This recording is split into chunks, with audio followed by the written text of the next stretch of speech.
Doctor ortho Ayurvedic oil and capsule, अब दर्द भी घुटने टेकेगा। कोलकाता हाई कोर्ट में टीएमसी की याचिका पर सुनवाई के दौरान हंगामे के बाद सुनवाई 14 जनवरी तक चली। ममता सरकार ने ईडी रेड को चुनावी प्रक्रिया में हस्तक्षेप बताया, तो ईडी ने भी हाई कोर्ट में कहा ममता ने संवैधानिक पद पर रहते हुए जांच में बाधा डाली। दिल्ली के राउज एवेन्यू कोर्ट ने आरजेडी प्रमुख लालू प्रसाद यादव को दिया बड़ा झटका। सीबीआई द्वारा दर्ज कथित नौकरी के बदले जमीन घोटाले से जुड़े भ्रष्टाचार के मामले में आरोप किए तय।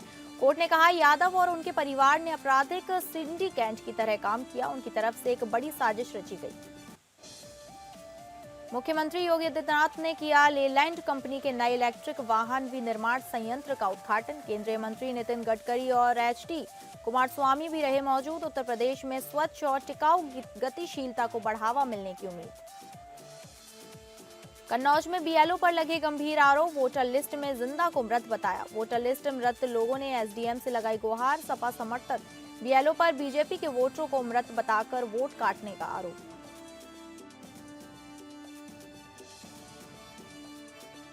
नमस्कार, आप सभी का स्वागत है और मैं हूं आपके साथ अंकिता सिंह। बुलेटिन की शुरुआत करेंगे जहां तृणमूल कांग्रेस ने अपनी पॉलिटिकल कंसल्टेंसी फर्म आईपैक पर प्रवर्तन निदेशालय की छापेमारी के खिलाफ कलकत्ता हाई कोर्ट का दरवाजा खटखटाया है। पार्टी ने याचिका में आरोप लगाया है कि यह कार्यवाही संविधान के अनुच्छेद 19 और 21 के तहत मिले मौलिक अधिकारों का उल्लंघन है और केंद्र सरकार के निर्देश पर ईडी पीएमएलए के तहत मिली अपनी शक्तियों का दुरुपयोग कर रही है। तृणमूल कांग्रेस ने दावा किया कि ईडी की यह कार्यवाही 2026 के पश्चिम बंगाल विधानसभा चुनाव से पहले चुनावी प्रक्रिया में हस्तक्षेप करने और पार्टी की तैयारियों को नुकसान पहुंचाने की कोशिश है। याचिका में कहा गया है कि छापेमारी और जब्ती का किसी भी वैध मनी लॉन्ड्रिंग जांच से कोई प्रत्यक्ष या कार्यात्मक संबंध नहीं है। तृणमूल कांग्रेस ने अपनी याचिका में आरोप लगाया कि ईडी ने पीएमएलए की धारा 17 के तहत बिना किसी पूर्व सूचना या उचित कारण के संवेदनशील सामग्री जब्त की। ममता बनर्जी की पार्टी ने इसे फिशिंग एंड रोविंग इंक्वायरी करार देते हुए कहा कि यह कानून के तहत मान्य नहीं है। तृणमूल कांग्रेस का आरोप है कि जब्त किया गया डेटा हमारी चुनावी रणनीति, संगठनात्मक ढांचे और शोध से जुड़ी गोपनीय राजनीतिक सामग्री है, जिसका कथित अपराध की आय से कोई लेना देना नहीं है। वहीं ईडी ने भी हाईकोर्ट में याचिका दायर की है, जिसमें मुख्यमंत्री ममता बनर्जी के खिलाफ जांच की मांग की गई है।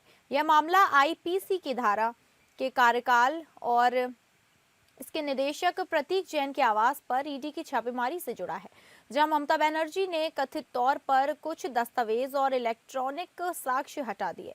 ईडी ने अपनी याचिका में आरोप लगाया है कि ममता बनर्जी ने एक संवैधानिक पद पर रहते हुए जांच में बाधा डाली और कानूनी प्रक्रिया को कमजोर किया। एजेंसी ने यह भी दावा किया कि मुख्यमंत्री के निर्देश पर उसके अधिकारियों को गलत तरीके से रोका गया और उन्हें अपने कर्तव्यों का पालन करने से रोका गया।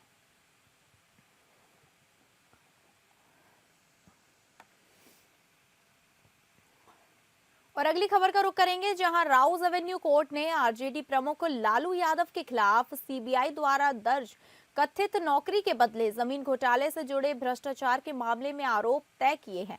राउज एवेन्यू कोर्ट के स्पेशल जज विशाल गोगने ने कहा कि यादव और उनके परिवार ने आपराधिक सिंडिकेट की तरह काम किया है और उनकी तरफ से एक बड़ी साजिश रची गई थी। जज ने आदेश सुनाते हुए कहा कि कोर्ट को शक के आधार पर लगता है कि लालू प्रसाद यादव ने अपने परिवार के लिए अचल संपत्ति हासिल करने के लिए सरकारी नौकरी का इस्तेमाल सौदेबाजी के हथियार के तौर पर करने की एक बड़ी साजिश रची थी। न्यायालय ने लालू यादव पर भ्रष्टाचार निवारण अधिनियम के तहत भ्रष्टाचार का आरोप लगाया है, साथ ही भारतीय दंड संहिता के तहत अन्य अपराधों का भी आरोप लगाया है। उनके परिवार के सदस्यों पर धोखाधड़ी और आपराधिक साजिश का आरोप लगाया गया है। एक अन्य मामले में दिल्ली की एक अदालत ने भूमि के बदले नौकरी घोटाले में लालू प्रसाद यादव और उनके परिवार के सदस्यों के खिलाफ आरोप तय किए हैं। सीबीआई ने आरोप लगाया है कि लालू प्रसाद यादव ने अपने पद का दुरुपयोग करके अपने परिवार के सदस्यों और सहयोगियों को फायदा पहुंचाया। कोर्ट ने यह भी कहा कि सीबीआई की चार्जशीट से पता चलता है कि यादव के करीबी सहयोगियों ने साजिश रचने वालों के तौर पर मदद की है। कोर्ट ने यादव और उनके परिवार द्वारा दायर डिस्चार्ज की याचिका को पूरी तरह अनुचित बताते हुए खारिज कर दिया है। और 98 आरोपियों में से कोर्ट ने 52 आरोपियों को बरी कर दिया, जिसमें से कुछ सीपीओ भी शामिल थे। 41 आरोपियों के खिलाफ आरोप तय किए गए हैं। कोर्ट ने यादव की पत्नी राबड़ी देवी, बेटे तेजस्वी यादव और कई अन्य आरोपियों के खिलाफ भी भ्रष्टाचार के आरोप तय किए हैं।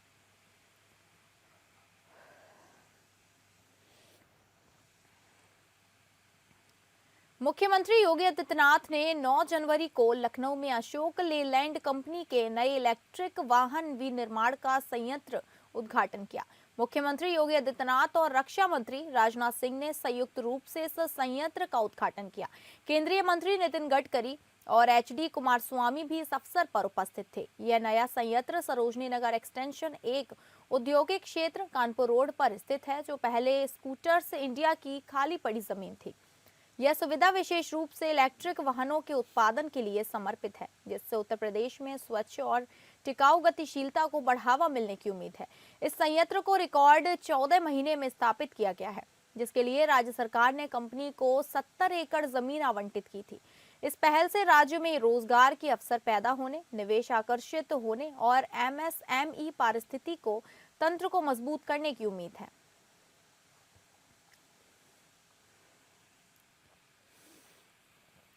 और अगली खबर का रुख करेंगे, जहां यूपी में लोगों को बड़ी राहत देते हुए मुख्यमंत्री योगी आदित्यनाथ ने ऐसा फैसला लिया है जिससे मकान मालिक, किराएदार और पारिवारिक संपत्ति विवादों से जूझ रहे लोग सीधे तौर पर लाभान्वित होंगे।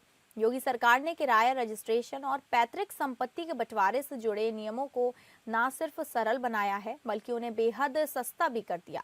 सरकार का दावा है कि इस एक निर्णय से जहां आम लोगों का समय और पैसा बचेगा, वहीं पारदर्शिता बढ़ेगी और लंबे समय से चले आ रहे विवादों में भी कमी आएगी। योगी सरकार ने किराया एग्रीमेंट के रजिस्ट्रेशन को लेकर एक बड़ा सुधार किया है। अब तक मकान मालिक और किराएदार रेंट एग्रीमेंट के पंजीकरण से बचते रहे हैं, क्योंकि स्टाम्प ड्यूटी और निबंधन शुल्क काफी अधिक था। इसी वजह से अधिकतर लोग कच्चे या अनरजिस्टर्ड समझौते पर ही मकान किराए पर देते थे, जिससे बाद में विवाद की स्थिति पैदा होती थी। अब योगी सरकार ने स्टाम्प ड्यूटी और निबंधन शुल्क में 90% तक की कटौती कर दी है। नई व्यवस्था के तहत अलग अलग किराया अवधि और वार्षिक किराए की श्रेणियों के अनुसार शुल्क तय किया गया है, जो पहले की तुलना में बेहद कम है। इससे अब आम नागरिक भी बिना किसी झिझक के अपना रेंट एग्रीमेंट पंजीकृत करा सकेगा।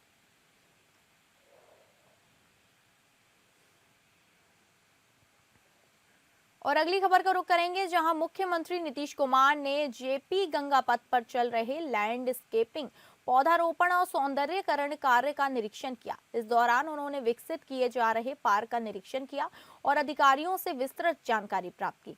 मुख्यमंत्री ने अधिकारियों को निर्देश देते हुए कहा कि यह पार्क गंगा नदी के किनारे स्थित है, इसलिए लोगों की सुरक्षा और सुविधा को ध्यान में रखते हुए इसे विकसित किया जाना चाहिए। उन्होंने कहा कि जेपी गंगा पथ पर पार्क विकसित होने से हरियाली बढ़ेगी और यहां आने वाले लोग अपने परिवार के साथ कुछ समय व्यतीत कर सकेंगे। मुख्यमंत्री ने कहा कि पौधारोपण होने से यह क्षेत्र हरा भरा दिखेगा और जेपी गंगा पथ पर एक अद्भुत परियोजना है, जिसका सौंदर्यीकरण बेहतर ढंग से कराया जा रहा है। उन्होंने कहा कि आने वाले समय में यह क्षेत्र लोगों के आकर्षण का केंद्र बनेगा। मुख्यमंत्री ने अधिकारियों को निर्देशित देते हुए कहा कि जेपी गंगा पथ पर लोगों के लिए सड़क सुरक्षा और निर्बाध आगमन भी जरूरी है, इसका पूरा ध्यान रखा जाए।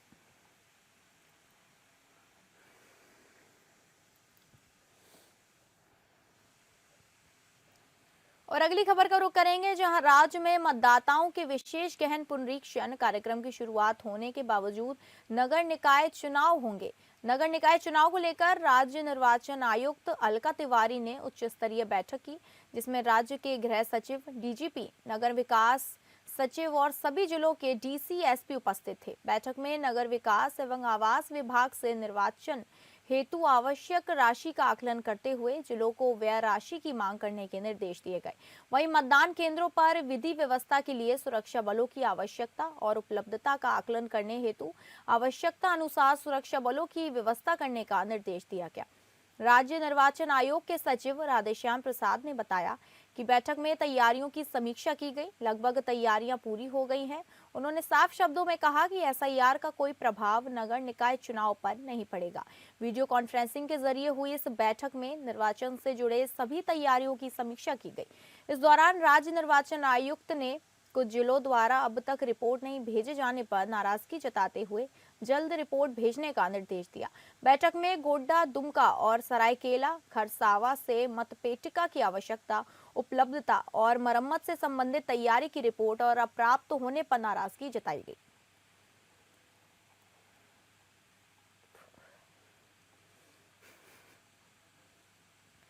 और अगली खबर का रुख करेंगे, जहां कन्नौज जिले के छिबरा मऊ में भगवंतपुर गांव से हैरान कर देने वाला मामला सामने आया है, जहां पर बीएलओ पर गंभीर आरोप लगे हैं। एसडीएम के सामने एक व्यक्ति बोला, साहब मैं तो जिंदा हूं, फिर भी एसआईआर में हमें मृत दिखा दिया क्या? लेकिन हम तो जिंदा आपके सामने खड़े हैं और मैं स्वयं इसका साक्षी हूं। भगवान दास ने अपना आधार कार्ड दिखाते हुए एसडीएम के समक्ष कुछ इस तरह की अपनी बात रखी। उन्होंने जैसे और कई ग्रामीण अपने को जीवित होना बता रहे थे। ग्रामीणों की बात सुनकर एसडीएम साहब भी हैरान रह गए। दरअसल ग्राम भगवंतपुर में बीएलओ पर कई जीवित व्यक्तियों को मृत दिखाकर उनके वोट काटने का गंभीर आरोप बीएलओ पर लगा है। भगवंतपुर के दिलीप कुमार, जगमोहन सिंह, कुसुमा देवी, उमा देवी, भगवान दास, पातीराम, सुरेश चंद्र, गोविंद, कमलेश, अवधेश कुमारी, दीपक कुमार, पूनम, विनोद समेत कई ग्रामीण छिबरा मऊ तहसील पहुंचे। ग्रामीणों ने एसडीएम ज्ञानेंद्र कुमार द्विवेदी को बताया कि उनके गांव में तैनात बीएलओ ने जानबूझकर करीब 100 लोगों के नाम मृत दिखाकर मतदाता सूची से काट दिए हैं। बीएलओ खास पार्टी की मानसिकता के व्यक्ति हैं, इसलिए भाजपा समर्थक मतदाताओं के नाम काटे गए हैं। ग्रामीणों के आधार कार्ड दिखाकर बताया गया कि वह जिंदा है। अभी तक एसआईआर प्रक्रिया में विपक्ष द्वारा भाजपा सरकार पर आरोप लगाए गए थे, लेकिन कन्नौज जिले से हैरान कर देने वाला मामला सामने आया, जहां पर भाजपा कार्यकर्ताओं ने बीएलओ पर समाजवादी पार्टी का होने का आरोप लगाते हुए बीजेपी के वोट काटने का गंभीर आरोप लगाया है। जहां देश भर में निर्वाचन आयोग की ओर से मतदाता सूची को दुरुस्त करने के उद्देश्य से एसआईआर प्रक्रिया चलाई गई, जिसका दूसरा पहलू ये भी था कि जो भी बाहरी लोग बिना किसी वैध प्रक्रिया के अपनाए यहां के नागरिक होकर रह रहे हैं, उनकी पहचान भी हो रही है। उत्तर प्रदेश के जनपद रामपुर में तो हद ही हो गई। यहां पर एक पाकिस्तानी महिला ने सरकारी टीचर बनकर नौकरी भी कर ली थी। इस पूरे मामले में महिला के खिलाफ 33 साल के बाद शासन के आदेश के चलते मुकदमा दर्ज कराया गया है। रामपुर जनपद की शहर कोतवाली के मोहल्ला आतिशबाजी निवासी अख्तर अली की बेटी फरजाना का 17 जून 1979 को पाकिस्तानी मूल के सिवगत अली के साथ निकाह हुआ था। इसके बाद फरजाना ने पाकिस्तान की नागरिकता ले ली थी। उसने वहां पर 2 बेटियों को भी जन्म दिया, लेकिन पेच तब फंस गया जब उसके पति ने उसे 3 साल के बाद ही तलाक दे दिया। फरजाना पाकिस्तानी पासपोर्ट के आधार पर अपने पैतृक जनपद रामपुर चली आई, लेकिन वीजा अवधि समाप्त हुई तो वह छुप कर यहाँ पर रहने लगी। इसी आधार पर एलआईयू की ओर से उनके खिलाफ वर्ष 1983 में शहर कोतवाली में एक मुकदमा दर्ज करा दिया गया था। यह सिलसिला ऐसे ही चलता रहा और आखिरकार 22 जनवरी 1992 में फरजाना ने पाकिस्तानी नागरिकता के तथ्यों को छुपाकर शिक्षा विभाग में अध्यापिका की नौकरी भी हासिल कर ली थी। वहीं इस पूरे प्रकरण की विभागीय जांच हुई और जिसके बाद वर्ष 2015 में फरजाना को नौकरी से निकाल दिया गया। अब एक बार फिर से यह प्रकरण चर्चा में है और शासन आदेश के बाद पूर्व अध्यापिका फरजाना के खिलाफ 33 साल के बाद उसकी तैनाती के थाना अजीम नगर में शिक्षा विभाग के वरिष्ठ सहायक की ओर से मुकदमा दर्ज कराया गया है। पुलिस इस पूरे प्रकरण की जांच में जुट गई है।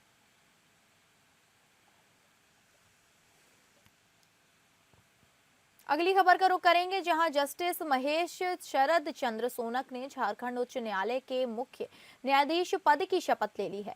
राज्यपाल संतोष कुमार गंगवार ने सुबह 9:30 बजे राजधानी रांची स्थित लोक भवन के बिरसा मंडप पर उन्हें पद की शपथ दिलाई है।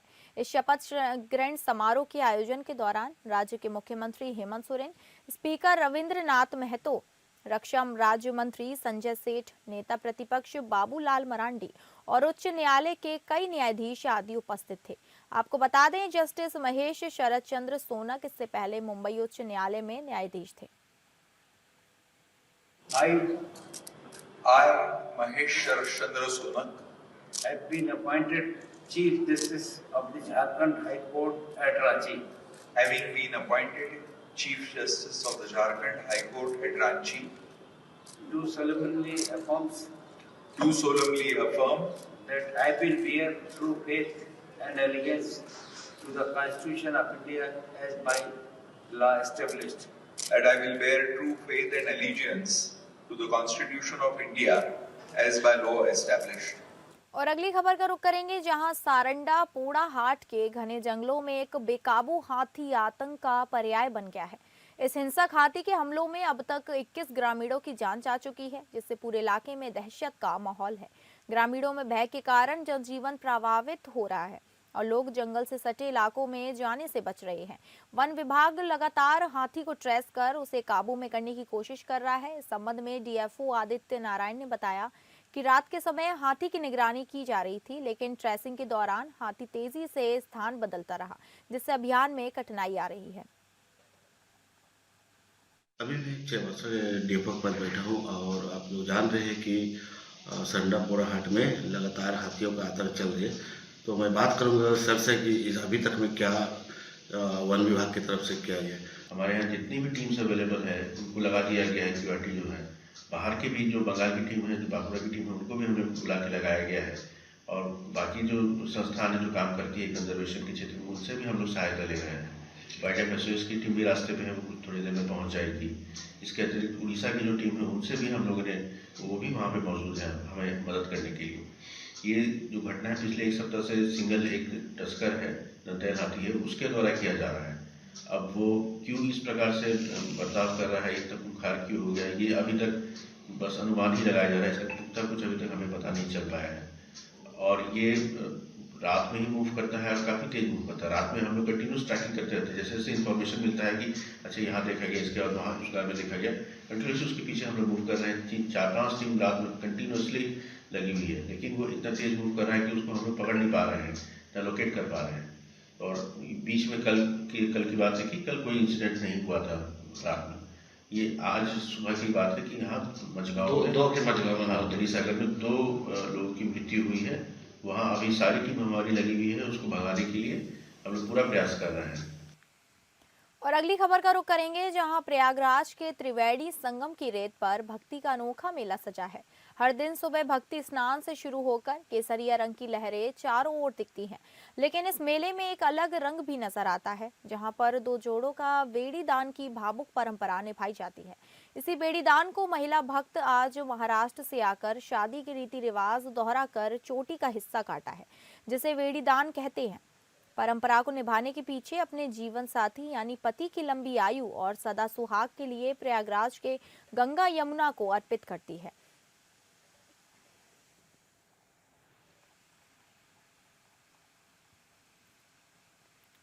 और अगली खबर का रुख करेंगे, जहां रूस और अमेरिका के बीच एक बार फिर टकराव की आहट तेज हो गई है। उत्तरी अटलांटिक महासागर में अमेरिकी सेना द्वारा रूसी ध्वज वाले तेल टैंकर को जब्त किए जाने के बाद रूस की ओर से बेहद आक्रामक प्रतिक्रिया सामने आई है। रूस के एक वरिष्ठ सांसद ने न सिर्फ अमेरिकी कार्रवाई को समुद्री डकैती करार दिया, बल्कि जवाब में अमेरिकी जहाजों पर हमले और यहां तक कि परमाणु हथियारों के इस्तेमाल तक की चेतावनी दे दी है। मामला 7 जनवरी का बताया जा रहा है, जब अमेरिकी तटरक्षक बल ने रूसी ध्वज वाले एक तेल टैंकर को उत्तरी अटलांटिक महासागर में जब्त कर लिया था।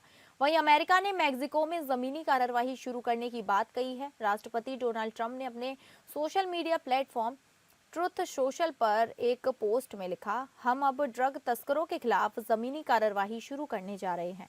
मैक्सिको पर ड्रग तस्करों का राज है। उस देश की हालत देखकर बहुत दुख होता है, लेकिन ड्रग तस्करों का राज है और वे हर साल हमारे देश में 3 लाख लोगों की जान ले रहे हैं। ईरान की आग में घी डाल रहे ट्रंप सबसे बड़े बागी ने भी किया अमेरिका का धन्यवाद। बाकी देशों से भी दखल की अपील। ईरान में आर्थिक संकट पर शुरू हुए विरोध प्रदर्शन अब देश भर में तेज हो गए हैं। गुरुवार को प्रदर्शनकारियों ने सरकार के खिलाफ बड़ा विरोध किया, जिसके बाद इंटरनेट सेवाएं बंद कर दी गई। अमेरिका के राष्ट्रपति ट्रंप ने ईरान को चेतावनी दी, जबकि निर्वासित युवराज रजा पहलवी ने ट्रंप के बयान की सराहना की और विश्व से समर्थन मांगा है। तो फिलहाल इस बुलेटिन में इतना ही। नमस्कार।